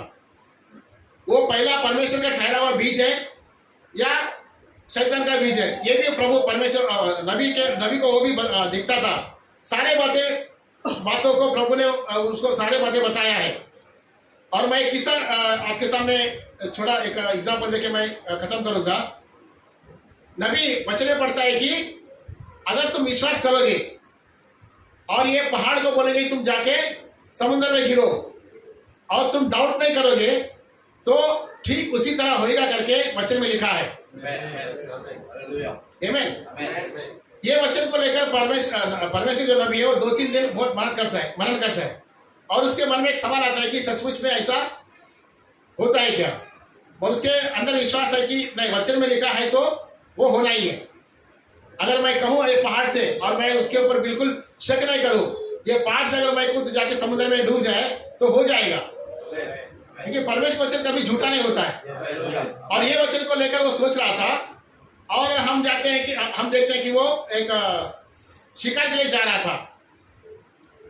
शिकार के लिए जाने के बाद और नबी को एक गिलहरी बहुत पसंद थी। नबी को गिलहरी का जो हंटिंग करना, उसका जो शिकार करना बहुत पसंद था। और वो शिकारी करने के लिए जाते समय उसको सोचा कि मुझे 5 अगर गिलहरी मिलेगा तो अच्छा है करके वो सोच के जा रहा था। और पहाड़ पे जाने के बाद वो प्रार्थना कर रहा था। और अचानक उसको एक वाणी आती है कि तू बोल। अचानक उसको वाणी आती है, प्रभु से बातें करता है कि तू बोल, तुझे गिलहरी चाहिए था ना, तू बोल और वो झाड़ पे आ जाएगा, वो उत्पन्न हो जाएगा। देखिए, मनुष्य के इतिहास में कभी भी ऐसा बात नहीं हुआ है कि मनुष्य कुछ बोला और वहां पे उसके ठीक उसी तरह से हुआ। ऐसा कभी भी मनुष्य का इतिहास के अंदर कभी नहीं हुआ है। आमीन। उत्पत्ति में हम देखते हैं कि प्रभु ने कहा, ऐसा हो गया, उजियाला हो करके कहा प्रभु ने, और वहां पे उजियाला हो गया। अभी यहाँ पे जो प्रभु का जो सेवक है, जो 7वां कलीसिया काल का संदेश जो परमेश्वर का भेजा गया एक नबी है, वो अभी अपना पूर्ण स्थान के अंदर आ रहा है। उसका स्थान में जो आ रहा है वो परिपूर्ण एक पुत्र का स्थान में आ रहा है, लेपाड़कपन का स्थान में आ रहा है। और वहां पे जब वो ये वचन के बारे में सोचता है और अचानक उसको एक आवाज आती है, तुझे गिलहरी चाहिए था ना, तो तू बोल। तो पहला तो एकदम चौंक जाता है कि अरे ये कैसा वाणी है करके। और दोबारा वो उसको वाणी आती है, तू बोल करके। तो तभी हम देखते हैं कि वो नबी कहता है कि ये झाड़ के ऊपर और ये डाली के ऊपर एक ऐसा कलर का एक गिलहरी हो जाए करके वो बोलता है। और जैसा वो बोलता है तो ठीक उसी तरह से वो झाड़ के ऊपर और वो फांदे के ऊपर उस तरह से वो गिलहरी वहां पे सामने उसको दिखती है। उसका बंदूक लेता है और वो उसको क्या करता है, शूट करता है और अपने थैले में डाल देता है। और ऐसा वो 5 बार बोलता है। एक बार मैं आपको कथा में स्टोरी कहानी नहीं बता रहा हूं मैं, ये जो हमारे नबी का जीवन के अंदर हुआ है वो हकीकत कहानी मैं आपको बता रहा हूं। क्योंकि प्रभु चाहता है कि उसकी दुल्हन जो है वो स्टेज के अंदर आए, वो स्थिति में आए। क्योंकि परमेश्वर ने हमको ऐसा ही एक साधारण विश्वास करने के लिए हमको बुलाया नहीं है। प्रभु का कुछ बहुत बड़ा मकसद है हमारे जीवन के पीछे। हमको यीशु मसीह ने यूं ही डिनोमिनेशन से बुलाया नहीं है, उसका बुलाने का मकसद बहुत बड़ा है। जब वो हमको समझ में आएगा तो हम चुप नहीं बैठेंगे, हमको रात की नींद हम खो बैठेंगे, हम प्रभु का ही तलाश करते रहेंगे, प्रभु का वचन का ही प्यासा रहेंगे। और हमको हमेशा यही इच्छा रहे कि कभी मैं जाऊं परमेश्वर के चर्च में प्रार्थना करूं, कभी मैं उसको बाइबल पढूं, कभी संदेश पढूं, और कैसे मैं प्रार्थना करूं, यही हमारे दिल के अंदर तमन्ना रहेगी। जब ये बातें को हम समझेंगे तो ये सारी बातें हमारे जीवन के अंदर होने वाला है। मगर ये सब बात जब हम उसको नहीं जानते हैं या उसके बारे में हमको पता नहीं है तो हम क्या है, दुनिया के चीजों के अंदर उलझन में आ जाते हैं। अभी नबी 5 बार ऐसा बोलता है, अभी ये झाड़ के ऊपर हुआ, अभी मुझे ये झाड़ के ऊपर चाहिए। वो अलग अलग डायरेक्शन में बोलता है और अलग अलग डायरेक्शन जैसा वो बोलता है वहां पे गिलहरी हो जाती है। आमीन। और गिलहरी होता है, वो शूट करता है और 5 गिलहरी को लेकर नीचे आता है। और नीचे आने के बाद वो वहां पे उनका कलीसिया के अंदर सिस्टर हैटी राइट करके एक बहुत गरीब परिवार है वो। और नबी कहता है कि जब जेफरसन में चर्च बांधते समय वो सिस्टर हैटी राइट ने एक $20 उस समय दिया था, $20 चर्च बांधने के लिए उसने कंट्रीब्यूशन दिया था। नबी कहता है कि इतनी गरीब, एक विधवा थी, उसका पति नहीं था, और बहुत विधवा थी। और उनका नबी का कलीसिया के अंदर सबसे गरीब व्यक्ति वही थी। और जब उसे $20 देते हैं तो नबी कहता है कि मुझे लगा कि उसको मैं वापस दोबारा वो $20 उसको मैं दे दूं, क्योंकि वो बहुत गरीब है। मगर प्रभु उसको मना करते हैं, नहीं, उसने दिया तो उसका आशीर्वाद उसको पाएगी, तो उसको वापस दोबारा जाकर दे मत करके प्रभु उसको कहता है। तो इसके लिए नबी वहां पे जाके उसको वापस नहीं करता है। अब ये गिलहरी को मारने के बाद देखिए उसने कहा, उसने बोला एक शब्द, और वहां पे सृष्टि हुआ है। उसने कहा और वहां पे सृष्टि हुआ, और वो गिरवी को शूट करता है और अपने बैग में लेकर नीचे आता है, और वो आते समय ये सिस्टर के घर के अंदर आ जाता है और सिस्टर को बोलता है कि मेरे साथ परमेश्वर ने ऐसे से काम किया। देखिए, अगर कोई यीशु प्रभु का सेवक अगर आकर हमारे घर में ऐसे कोई गवाह देता है तो क्या हमको विश्वास बैठेगा? बैठेगा क्या? मुझे तो नहीं बैठेगा, क्योंकि कभी इतिहास में हुआ ही ना ऐसा, एक मनुष्य ने बातें किया और वहां पे सृष्टि की रचना हो गई।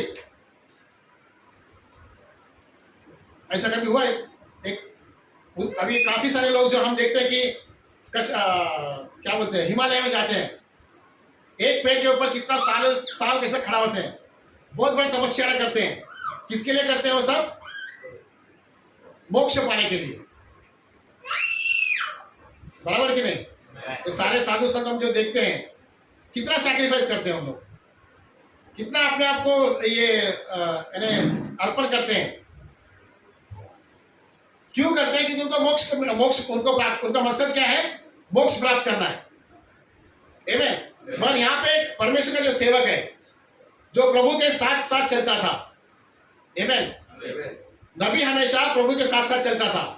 उसका अगर संदेश के लिए उसका प्रार्थना सुनेंगे, अगर प्रार्थना सुनेंगे तो कितना मधुर प्रार्थना रहता है, मानो कि वो अपना परमेश्वर पिता से बातें ही कर रहा है, और वहां पे वो सुन रहा करके उसका प्रभु के बीच में और उनके बीच में बहुत बड़ा गहरा संबंध था। और उसी के द्वारा हम देखते हैं उसका सेवकाई जो है इतना बड़ा पैमाने पर प्रभु लेके गया। आमीन। जब वो ये बातें को लेकर वो सिस्टर हटेलर के पास आता है तो सिस्टर हटेलर को बोलने के बाद वो सिस्टर हटेलर बोलती है आमीन, बोलती है। वो क्या बोलती है? आमीन, मैं विश्वास करती हूँ। ये जो बातें नबी उसको बताता है, विश्वास करने के ये बातें नहीं है ऐसा, पर वो सिस्टर जो है उसके ऊपर विश्वास करती है, और अचानक वो घर के ऊपर इतना बड़ा अभिषेक आता है। नबी कहता है कि मेरा मीटिंग के अंदर 10-10 लाख 13-13 लाख लोग एक मीटिंग में एक मीटिंग में मेरे लोग आए थे, और बहुत बड़े बड़े आश्चर्य का अद्भुत काम किए थे, और बहुत बड़ा अनाइंटिंग हमने देखा, मैंने उसका अनुभव किया। पर यहाँ बोलता है कि उससे कहीं गुना ज्यादा वो बोलते, जब सिस्टर हटेल ने बोली कि हाँ आमीन, तो वहां पे उतर के आए। और नबी कहता है कि सिस्टर कहता है कि तुमको क्या चाहिए?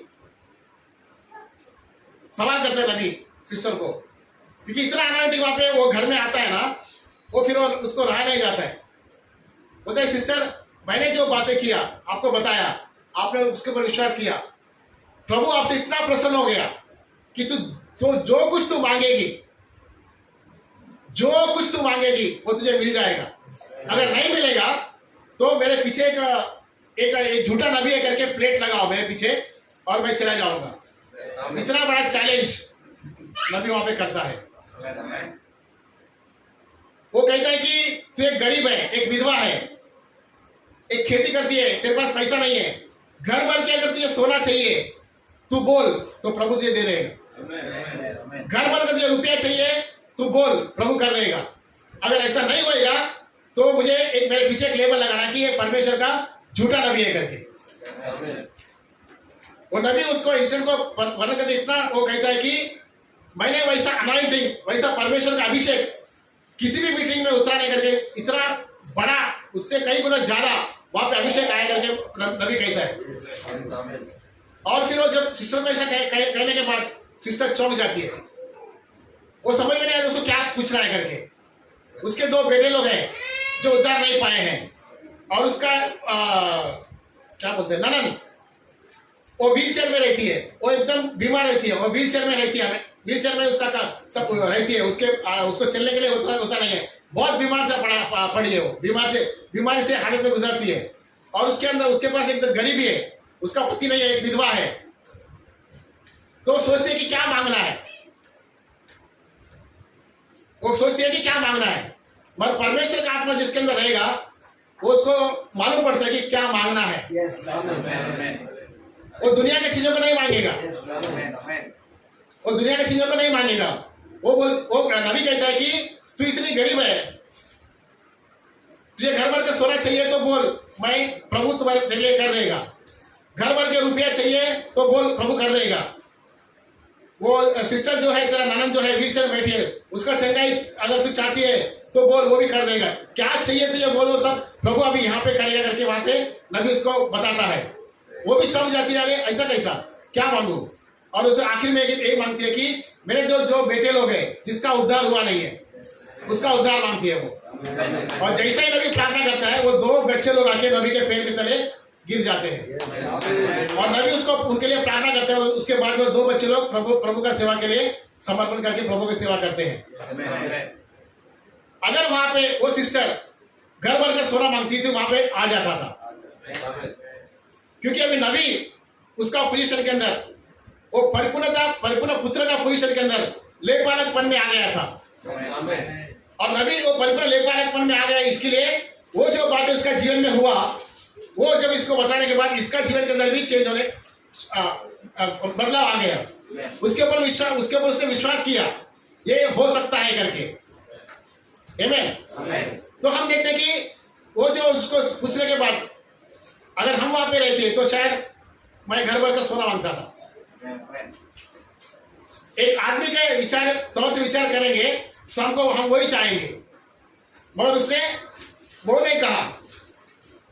उसने कहा घर भर के मैं सोना मांगू, बहुत धन आ जाएगा मेरे पास, पर एक दिन तो मुझे मरना ही है। अगर ननद का मैं चंगाई मांगू तो वो और 10 साल 15 साल अच्छी जी सकती है, बाद में तो और भी, उसके बाद तो मरना ही है। मैं उससे सही चीज मांगा, क्या मांगा, उसका 2 बच्चे लोगों का उद्धार।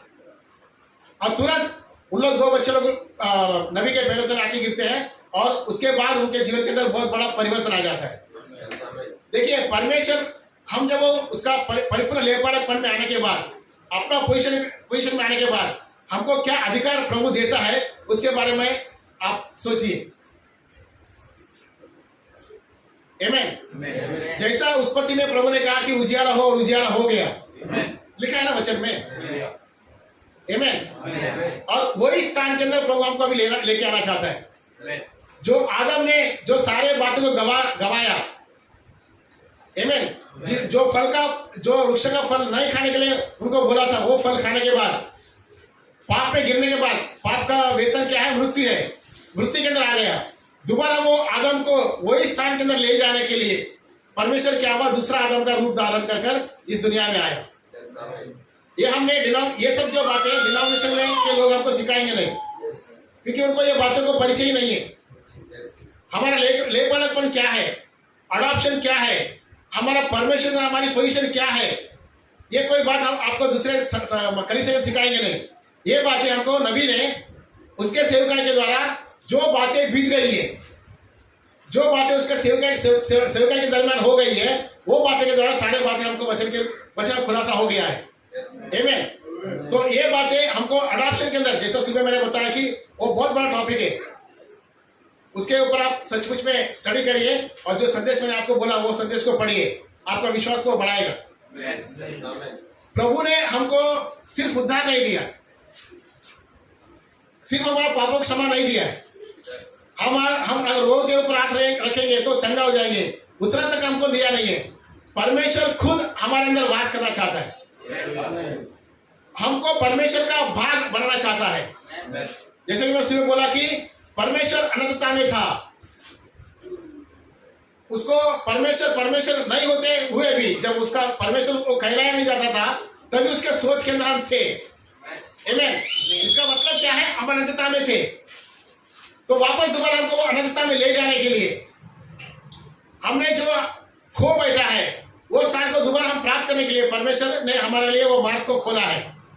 आमीन। जो अडॉप्शन जो है, लेखपालकपन जो है, ये प्रभु ने हमारे लिए ठहरा के रखा है। सिर्फ उद्धार पाना या हमारे द्वारा एक बड़ा चमत्कार होना, इसी के लिए हमको परमेश्वर बुलाया नहीं है।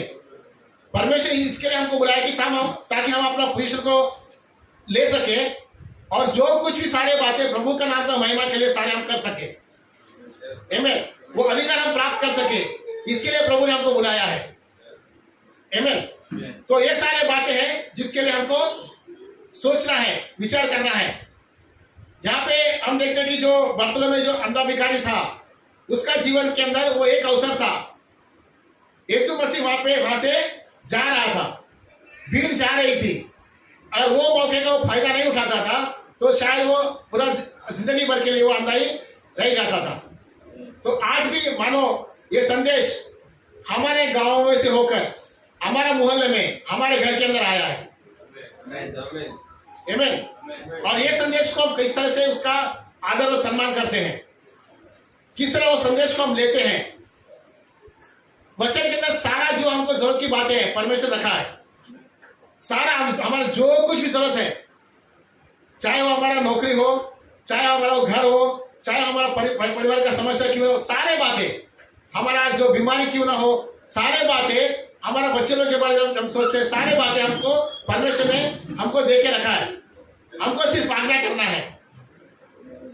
आमीन। हमको सिर्फ आज्ञा कर कर विश्वास के द्वारा सारे जो प्रतिज्ञा को हमको पाना है। विश्वास के द्वारा ही हम सारे प्रतिज्ञा को पा सकते हैं। आमीन।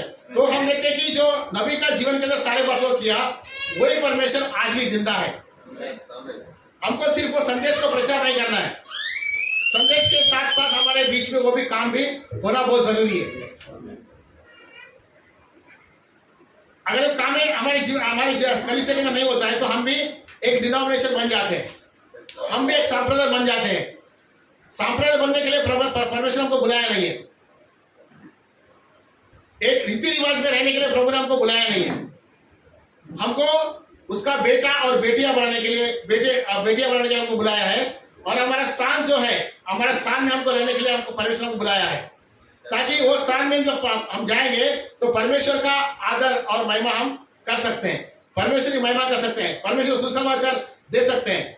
देखिए, पूरा हन्नवान को हिलाने के लिए इतने लोगों की जरूरत नहीं है, एक की जरूरत है। नबी कहता है कि एक आदमी परिपूर्ण रीति से अगर परमेश्वर का शरण जाता है तो एक आदमी के द्वारा वो पूरा दुनिया को उल्टा पलटा कर सकता है। हम तो यहाँ पे काफी सारे लोग हैं, अंडमान को क्या सारे यहाँ पे जितने भी बेट है, द्वीप है, बेट है, सभी को उल्टा पुल्टा कर सकते हैं। क्योंकि पहले कलीसिया काल में सारे ऐसा बातें हुई थी। प्रेरितों के काम के अंदर हम देखते हैं कि ये दुनिया को उल्टा पुल्टा करने वाले लोग करके उनके बारे में गवाही दे रहे थे, और आज हमारे लिए भी वही गवाही देना है लोग। उसी के लिए परमेश्वर हमको बुलाया है। आमीन। हमको उद्धार पाने के लिए, उद्धार एक अच्छा है, उद्धार तो पाना ही है, और बड़े बड़े आश्चर्य काम होता है, वो तो हमारे दाएं हाथ का खेल है। वो उसके लिए हमको बहुत मेहनत करने की जरूरत नहीं है। हमको किस लिए मेहनत करना है? हमारा पोजीशन में आने के लिए, वो लेपारकपन में आने के लिए, वो अडॉप्शन में आने के लिए हमको मेहनत करना है। जब उसके लिए हम मेहनत करेंगे तो ये सारी जो बातें हैं हमारे लिए कुछ भी नहीं है। वो उसके साथ सारी बातें हमको प्रभु देता है। तो हमको हमारा पोजीशन क्या है वो हमको पहला देखना है, और हमारा पोजीशन प्रभु ने जो रखा है प्रभु के अंदर, वो पोजीशन को हासिल करने के लिए और वो विश्वास के अंदर आगे बढ़कर हमको पूरी तरह से प्रभु का बेटा और बेटियां बनने के लिए प्रभु ने हमको बुलाया है। आमीन। और ये जो मौका है, ये संदेश को छोड़कर दूसरा कोई संदेश नहीं है। बाकी आप कलीसिया में कौन सा भी कलीसिया में जाइए, वो आपको एक कहानी सुनाकर ऐसा कुछ बातें उलझने की बात कर वो वहां पे सभा खत्म करते हैं, क्योंकि उनको ही पता नहीं कि वचन क्या है, उनको ही वचन का समझ नहीं है। परमेश्वर को किसने बुलाया है, उनको क्या है, संस्था जो सिखाता है वही सीखते हैं और वही वो बताते हैं। उनका व्यक्तिगत अनुभव उनके जीवन में कुछ भी नहीं है। कब हम ये बातें को बता सकता है? जब व्यक्तिगत रूप से ये सारे अनुभव हम पाते हैं तो एक हिम्मत के साथ हम लोगों को बता सकते हैं। आमीन। तो ये अगर बातें हमारे जीवन में होना है तो हमको प्रभु यीशु मसीह के साथ व्यक्तिगत संबंध रखना बहुत जरूरी है। ऐसा नहीं कि भाई मेरे लिए प्रार्थना करेगा, नहीं, भाई मेरे लिए प्रार्थना करना है, मेरा प्रभु को मुझे जानना है। जितने लोग उनको उसको जानोगे तो उनको प्रभु क्या करेगा? अनंत काल का जीवन देने वाला है। उसको जानना ही अनंत काल का जीवन है, प्रभु को जानना ही अनंत काल का जीवन है। और उसको हम कैसे जानेंगे? व्यक्तिगत रूप से हम जब हर सुबह उठकर उसका प्रार्थना करेंगे, प्रभु के चरण में जाएंगे, उसका वचन पढ़ेंगे, संदेश पढ़ेंगे और उसके साथ हम बंद कमरे में मुलाकात करेंगे, तभी हमारा संबंध प्रभु से क्या होता है, जुड़ना शुरू हो जाता है। और आस्ते आस्ते आस्ते आस्ते हम क्या होता है, वो परमेश्वर का परिपूर्ण स्थिति के अंदर जो प्रभु चाहता है वो स्थिति के अंदर हम आ सकते हैं। आमीन। और दुनिया के चीजों को प्राप्त करना है तो वो भी प्राप्त कर सकते हैं प्रभु के द्वारा। आप जिसके लिए प्रभु के पास आना चाहते हैं वो बातें आपको प्रभु देगा। आपका मन में क्या इच्छा है? आपका अगर मन में इच्छा है कि मुझे अच्छा नौकरी मिले, मेरा परिवार अच्छा रहो, एक अच्छा घर मिले, प्रभु आपको देगा वो। पर वो पाने के लिए प्रभु ने आपको बुलाया नहीं है। वो तो आपको मिलना ही है, उसके लिए आपको कोई परिश्रम करने की जरूरत नहीं है।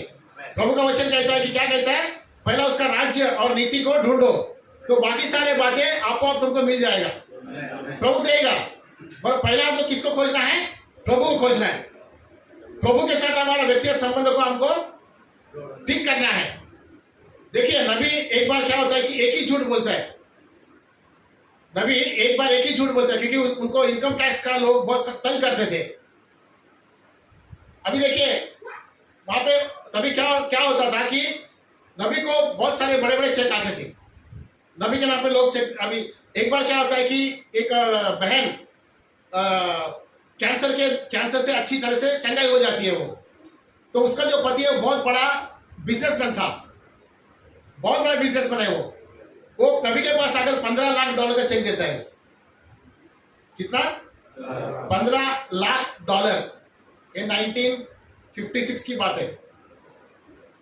1956 में $15 लाख, यानी अभी जो अंबानी और हम अदानी को देखते हैं ना, उनकी संपत्ति उस समय उतनी भी नहीं थी। तो उसका कीमत अगर आज के जमाने में करेंगे ना तो करोड़ों में ऑब्जर्व हो जाएगा। तो उसके पास वो लेके आता है उसका पति, उसका औरत ठीक हुआ करके, तो नबी उसका चेक के पास भी देखता नहीं। नबी को पैसे के लिए, नबी सेवा करने के लिए नहीं आया, वो पॉपुलरिटी के लिए, लोग मुझे पहचाने, मेरा नाम हो, इसके लिए नबी परमेश्वर के पास नहीं आया। उसका उद्देश्य, जिसके लिए, जिस काम के लिए प्रभु ने उसको बुलाया था, जो भेद की बातें को, सारी बातें को प्रकट करना, जो सेवकाई उसको सौंपी गई थी, वो सेवकाई को पूरा करने के लिए प्रभु का इच्छा था। आमीन। वो $15 लाख का चेक लेके आता है, नबी उसके पास देखता भी नहीं है। वो बोलता है मैंने चंगाई नहीं किया, प्रभु ने चंगाई किया, तो मैं वो लेने के लिए हकदार नहीं है। जब वो $15 लाख का चेक लेके आते तो उसका जो नबी का जो औरत है ना, पानी लाने के लिए उसको करीबन 1 किलोमीटर दूर जाना पड़ता था। इतना गरीबी में था वो, ठीक से रहने के लिए घर भी नहीं था। उसका औरत करीबन 1 किलोमीटर दूर जाकर पानी लेके आकर वो अपना बर्तन करती थी, कपड़े धोती थी और सारे काम वो करती थी। उसका पत्नी भी बहुत सारे गरीबी में से होके वो गुजर रहे थे, मगर उसको उसका लालच, इतना स्थिति होने के बावजूद भी उसको पैसे की लालच नहीं रही। इसके लिए हम देखते हैं कि परमेश्वर उसको इतना ऊंचा लेवल में ले जाके उसके द्वारा पूरा दुनिया भर में उसको 7 बार घुमाया, और उसके जैसा सेवा प्रभु ने जो किया है कदापि दूसरा किसी सेवक के द्वारा नहीं किया। इतना गारंटी से मैं बोल सकता हूँ। नबी कहता है कि यीशु मसीह का 3.5 साल के दरमियान जितना आश्चर्य का अद्भुत काम हुए, उससे कहीं गुना ज्यादा मेरा सेवकाई में हुआ करके नबी कहता है, और वो हकीकत बात है। नबी झूठ नहीं बोलता है, क्योंकि पूरा देश, दुनिया का हर एक देश के अंदर वो गया। अफ्रीका जंगल के अंदर गया, यूरोप में गया, कनाडा में गया, सारे इंडिया में भी आया, सारे देश के अंदर गया, और जहां जहां भी गया बहुत बड़ा आश्चर्य का अद्भुत काम हुआ है। एक बार अफ्रीका जंगल के अंदर वहां पे लोग कपड़े नहीं पहनते थे, जैसा हम जनवासी बोलते हैं ना, जो कपड़े नहीं पहनते, ऐसा आदिवासी लोगों के बीच के अंदर उनका सभा रखा था। और हम देखते हैं कि सभा रखने के बाद वो जो आदिवासी जो कपड़े नहीं पहनते हैं, सुसमाचार सुनने के बाद वो अपने आप को महसूस किया कि हम नंगे हैं करके, और जाके कपड़ा पहनने लगे। और वो मीटिंग खत्म होने के बाद जो लंगड़े लोग थे, जो लकड़ी लेके आए थे, स्ट्रेचर लेके आए थे, ये सारा इकट्ठा करने के बाद 7 लॉरी भर गया था। जो लंगड़ा लोग है, समझो लकड़ी लेके आते हैं ना, ऐसा सब इकट्ठा जब करने के बाद 7 लॉरी भर गया, तो इमेजिन करें कि वो सभा में कितने लोग चंगा हो गए। एक ही प्रार्थना किया नबी ने, एक ही प्रार्थना के द्वारा इतना सारे लोग चंगा हो गए वहां पे।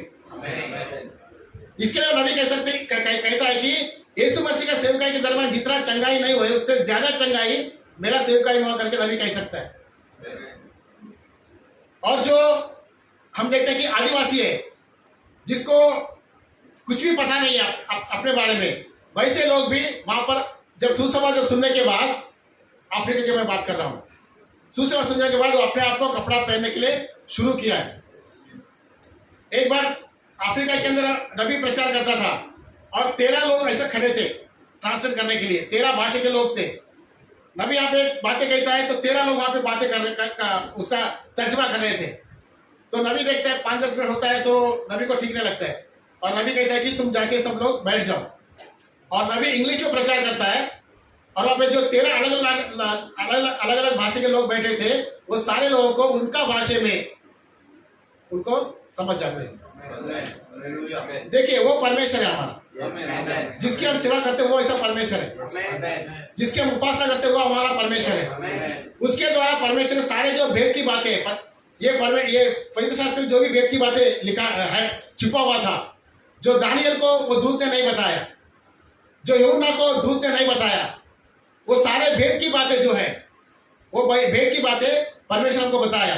अभी ये लेपालकपन जिसके बारे में मैं अभी आपको सामने बता रहा हूँ, सुबह भी बता और अभी बता रहा हूँ, लेपालकपन क्या है वो उसको समझाने वाला किसने समझाया? हमारे नबी ने समझाया। हमारी पोजीशन क्या है, प्रभु हमको क्यों किसने बुलाया है, प्रभु हमको बुलाने का मकसद क्या है, ये सारे बातें हमको नबी ने सिखाया है। और नबी के संदेश के द्वारा ही हम सारे बातों को समझ सकते हैं। और जब हमको समझने के बाद हम वो उसको पाने के लिए हम कोशिश कर सकते हैं।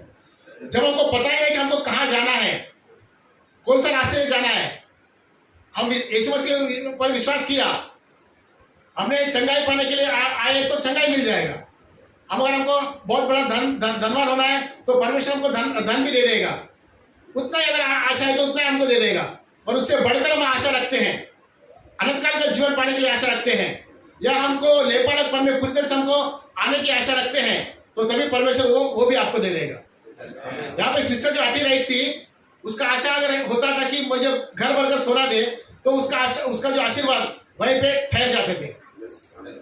और उसने क्या पूछा? मेरा जो 2 बच्चे लोग हैं उनका उद्धार पूछा। आमीन। जो सबसे महंगा है, सबसे अनमोल जो चीजें हैं, और वो चीज मांगने के लिए परमेश्वर का आत्मा उसके अंदर था। आमीन। और प्रभु ने वहां पे वो सारे बातें किया। तो हम देखते हैं कि ये जो प्रभु की उपासना करते हैं, उसका जो छुटकारे का जो प्लान है, छुटकारे का उसका जो प्लान है, वो सारा प्लान हमारे लिए नबी ने सारे बातें उसके बारे में कह दिया है, हमको बताया है। तो परमेश्वर हमको उसका लेपालकपन में, अडॉप्शन में लेके आना चाहता है। उसका परिपूर्ण बेटा और बेटिया होने का स्टैंडर्ड में, उस स्थिति में हमको ले आना चाहता है। और जब तक हमारे अंदर वो प्यास नहीं रहेगी, अगर हमारी इच्छा है कि हमको एक अच्छा परिवार मिले, अच्छा घर मिले और हमारा सुखी संसार चले, प्रभु देगा आपको। वहां पे आप रुक जाएंगे, वहां पे आपको आप रुक जाएंगे। और अक्सर यहाँ पे जो अंतिम समय का जो संदेश के अंदर जो भी विश्वासी है, हम जगह जगह पे देखते हैं, उनका जीवन में वहीं तक आके वहां पे रुक गए हम लोग। बहुत सारे लोग अंतिम से यहाँ पे जो संदेश के अंदर है, उन लोग वो स्थान के अंदर आके रुक गए, उनको आगे जाने का पता ही नहीं है। ये बातें अभी तक उनको भी समझ में नहीं आया कि आखिरी में प्रभु हमको क्यों बुलाया है, किस लिए बुलाया है। सिर्फ उद्धार के लिए हमको बुलाया नहीं है, हमारा पाप की क्षमा के लिए हमको बुलाया नहीं है। जो परमेश्वर जो सिंहासन पर बैठा है, वो सिंहासन पर हमको बिठाने के लिए प्रभु चाहता है। जैसा वो अधिकारी है, जैसा उसका कहने के बाद सारी बातें हुई है, वो स्टेज पे हमको प्रभु लेके आना चाहता है। हमको अभी किसी के लिए समझो कोई बीमारी आता है, हमको उसके ऊपर सर पे हाथ रखकर तेल लगाकर प्रार्थना करने की जरूरत नहीं है। हम यीशु मसीह के नाम से बोल सकते तो चंगा हो जा, तो चंगा हो जाएगा। ये स्टेज के लिए प्रभु, ये स्टेज को पाने के लिए प्रभु ने हमको बुलाया है। हम बोले और वहां पे वो सारी बातें हो सके। तो अभी ये जब हम बोले और सारी बातें हो सके तो वो जो ये सारी चीज हमारे अंदर आएगा तो समझ ही प्रभु हमको दे देगा। हमको क्या मांगना है और क्या नहीं मांगना है इसका समझ ही प्रभु का आत्मा हमको दे देगा, जैसा सिस्टर अटलेट को दिया वैसा। आमीन। तो इसके लिए प्रभु ने हमको बुलाया है। और ये जो हम देखें कि अंधा जो है वर्तमान, उसका जीवन में काफी सारी परेशानियां थी और उसका जीवन में एक ही मौका था और वो मौका को गवाता था। वो जीवन भर उसका अंधा ही रहता था वो। आमीन। जो उसके रास्ते के ऊपर जो मौका चल के आया, जो यीशु मसीह रास्ते के ऊपर आया, वो और भी चिल्लाने लगा जोर से। लोग उसको शांत करना चाहते थे और फिर भी इसका आवाज और भी बढ़ गया, इतना बढ़ गया कि यीशु मसीह को वहां पे रुकना पड़ा। आमीन। तो हमारा आवाज या हमारी प्रार्थना इतना ऊंचा होना चाहिए कि ताकि परमेश्वर हमारे लिए रुक जाए और जो भी हम मांगते हैं वो हमको दे दे। अभी क्या मांगना और क्या नहीं मांगना ये हमारे ऊपर निर्भर करता है। आमीन। उसको आंखें चाहिए थी, प्रभु ने उसको आंखें दिया। आमीन। और उसके बाद हम देखते हैं कि वो परमेश्वर की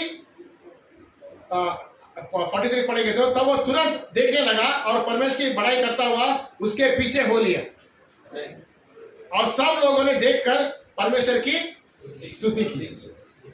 आमीन। तो मैं सोचता हूँ कि थोड़ा जो कुछ बातें मैं आपके सामने रखना चाहा, मैं सोचता हूँ कि आपको समझ में आए। आमीन। और आप हमेशा आपका जो व्यक्तिगत संबंध है, अभी देखिए कोई भी अपना हमारा समझो दोस्त है, दोस्त के साथ हम सारा बातें क्या करते हैं, शेयर करते हैं, बराबर है। सारी बातें हम बताते हैं। कोई अपना अच्छा दोस्त है, हर एक का जीवन में एक अच्छा दोस्त होता ही है, तो उसके साथ हम क्या करते हैं, हमारे जो भी कुछ बातें हम शेयर करते हैं उसको बताते हैं। अभी अच्छा दोस्त हमारा कौन है? प्रभु यीशु मसीह। उसने कहा कि मैं तुमको दोस्त करके बुलाता हूं अभी। तो हमारा जो भी कुछ परिस्थिति है, हम हमारे जो दोस्त है यीशु मसीह है, उसके सामने जाकर उसके सारे बातें बताना है। और वो हमारा एक विश्वास योग्य दोस्त है जिसने हमारे लिए अपना जीवन दिया है, अपना प्राण दिया है, अपना लहू बहाकर सारे बातों को हमारे लिए वो दिया है। आमीन। तो वो दोस्त से हमको बातें करना है। जो भी हमारा समस्या है, जो भी हमारा समस्या है, भले वो कौन सा भी समस्या क्यों ना हो, हमारे घर को लेकर, हमारा परिवार को लेकर, हमारे बच्चों को लेकर, हमारे रिश्तेदारों को लेकर, जो भी कुछ है, हम प्रभु के साथ अगर प्रभु के पास अगर बातें करेंगे तो क्या होता है, प्रभु हमारे लिए काम करेंगे। आमीन। तो प्रभु हमको एक हाई कॉलिंग, उसका एक मुंशी जो बुलावट है उसको हम परखना है और उसके लिए हमको दौड़ना है। और परमेश्वर के साथ हमारा जो कैसा रिश्ता होना चाहिए, एक व्यक्तिगत संबंध, जैसा हम दोस्त के साथ वार्तालाप करते हैं उसी तरह से हमको परमेश्वर के साथ भी वार्तालाप करना है। जब ऐसा करेंगे तो प्रभु हमारा जो भी जीवन में काम करेगा। आमीन। प्रभु आप सभी को आशीष करें। आई थिंक 8 बज गए, मैं यहाँ पे अभी खत्म करता हूँ। और जो भी मैं छोटा संदेश आपके सामने लेके आया, मैं सोचता हूँ कि आपको समझ में आया और जो भी बातें आपको समझ में आया वो आपको बिल्कुल उसको भूलिए मत। आमीन। वो जो भी मैंने आपको बताया यहाँ पे प्रभु ने बातें किया है उसको पकड़ के रहिए,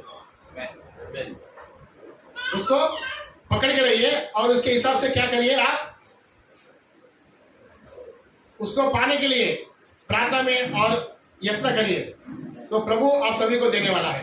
आमीन। प्रभु हमारी भेंट लेगा, निश्चित रूप से भेंट लेगा वो, क्योंकि हमारा परमेश्वर हमारी प्रार्थना सुनने वाला परमेश्वर है। आमीन। प्रार्थना सुनकर उसका उत्तर भी देने वाला परमेश्वर है। आमीन। तो प्रभु आप सभी को आशीष करें और परमेश्वर हमारे ऊपर इतना अनुग्रह करे कि वो जो स्थिति जो है, वो स्थिति जो स्थिति के अंदर प्रभु हमको लेके आना चाहता है, वो ले पाड़ा पर में वो उसके अंदर सभी हम सभी को आने के लिए प्रभु हमारा हर एक का सहायता करे और उसका अनुग्रह करे। और प्रभु हम आप सभी को आशीष करें। और आपके बीच में सेवा करने के लिए जो प्रभु ने मेरे लिए मुझे जो भाग्य दिया, उसके लिए मैं सचमुच में प्रभु का नाम को धन्यवाद देता हूँ। और मैं आगे अगला हफ्ता भी मैं इधर ही हूँ और कई लोगों को मिलना है। मैं मिलना, मेरे बुद्धि के अनुसार मिलना वो अलग बात है। प्रभु की आत्मा के द्वारा उनकी भेंट करना, उनसे बातें करना वो अलग बात है। तो प्रभु का आत्मा के अनुसार, प्रभु का लीडिंग के अनुसार उनसे मिले और उनसे बातें करें ताकि प्रभु का नाम का महिमा हो सके। ऐसे सारे बात होने के लिए मेरे लिए भी आप प्रार्थना करिए और हम प्रभु की इच्छा रहेगा तो हम अगले संडे दोबारा मिलेंगे। प्रभु आप सभी को आशीष करें।